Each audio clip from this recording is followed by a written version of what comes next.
माझ्याकडून दिवाळीच्या शुभेच्छा। खरं तर दिवाळीच्या आधी काही भागामध्ये टूम निघाली की अमुक एका धर्माकडून, अगदी थेट बोलावं आपण कारण हा आपला घरातला कार्यक्रम आहे, की मुसलमानांकडून कुठल्याही प्रकारची खरेदी करू नये अशा प्रकारची एक टूम निघाली। काही दुकानांवरती भगवे झेंडे लावण्यात आले की ज्यातून आपली आयडेंटिटी कळावी। आणि अशा सगळ्या वातावरणामध्ये पिंपरी चिंचवड शहर काँग्रेसच्या वतीने सर्वधर्म दिवाळीचा कार्यक्रम आयोजित केला जातो आणि ज्यामध्ये सर्वांना निमंत्रित केलं जातं। ही खूप महत्त्वाची घटना आहे। कार्यक्रम छोटा असेल तरीही त्यातून दिला जाणारा जो मेसेज आहे तो खूप महत्त्वाचा आहे। पत्रकारितेतले माझे ज्येष्ठ माधवराव बोलताना इथं असं म्हणाले की प्रामाणिकपणाचा इतिहास जो आहे तो काँग्रेसला आहे, फोडाफोडीचा जो इतिहास आहे तो राष्ट्रवादीकडे आहे। पण त्यांनी अजून एक उल्लेख पुढे जाऊन असं केला की भाजपला पण प्रामाणिकपणाचा इतिहास आहे, पण त्या वाक्यावरती माझं ऑब्जेक्शन आहे। भाजपचा इतिहास काय असेल, भाजपचं वर्तमान काय असेल, तर या देशातली जी आयडिओलॉजी आहे, हा देश फोडण्याचं काम जर कोण करत असेल तर ती भाजपची विचारधारा आहे। लोकशाही, समाजवाद ही विचारांची देवाण जी आहे, ही विचारांची देणगी जी आहे ते भारतीय संविधान आम्हाला देतं।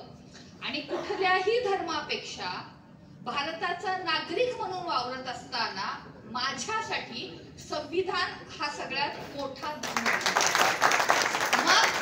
कुठलंही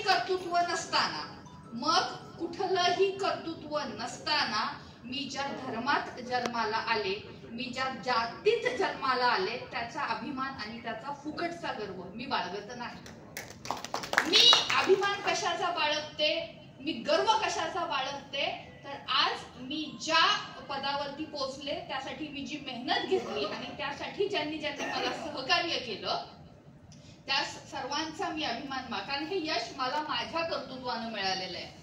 मला जन्म हा माझ्या कर्तृत्वाने मिळालेला नाही। आपल्याला सगळ्यांना माहिती आपण कशा पद्धतीने जन्माला येतो। स्त्री आणि पुरुषांचं मिलन होतं आणि त्यातनं मूल जन्माला येतं। ते मूल जन्माला आल्यावरती त्याला माहिती नसतं आपण मुलगा आहोत, मुलगी आहोत, हिंदू आहोत, मुस्लिम आहोत, ख्रिस्त आहोत।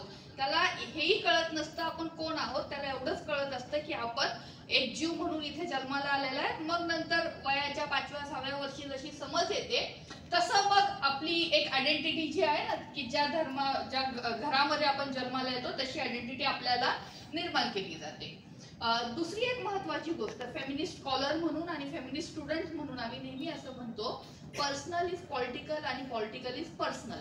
त्यामुळे हा जो कार्यक्रम आहे म्हणजे याचा अर्थ काय, जे खासगी ते राजकीय आणि जे राजकीय ते खासगी। त्यामुळे हा कार्यक्रम जो आहे हा दिवाळीच्या निमित्तानं घेतला असला तरीही हा राजकीय नाही असं अजिबात आपल्याला म्हणता येणार नाही। आपली कुठलीही कृती ही राजकीय असते आणि ही कृती करताना ती आपल्याला डोळसपणे करायला हवी। मग आता आपल्याला काय करायचंय, दिवाळीचं निमित्त करून आपण काय केलंय, आपण सर्व धर्मियांना एकत्र केलंय। एक पक्ष की जो गेली 2014 पासून इथं सत्तेत आहे, केंद्रापासून अगदी तुमच्या महापालिकेपर्यंत, तुमच्या ग्रामपंचायतीपर्यंत तो सगळा कशा पद्धतीने सत्तेवरती आलेला आहे तुम्हाला सगळ्यांना माहित असताना आता मला डोळसपणे राजकीय कृती काय करायची आहे, तर मला अशा राजकीय पक्षाची निवड करायची आहे की ज्याला तुमचे आणि माझे जगण्या मरण्याचे प्रश्न महत्वाचे वाटतात। मग ते कुठले आहेत, तो शिक्षणाचा प्रश्न आहे, तो आरोग्याचा प्रश्न आहे, तो नोकरीचा प्रश्न आहे।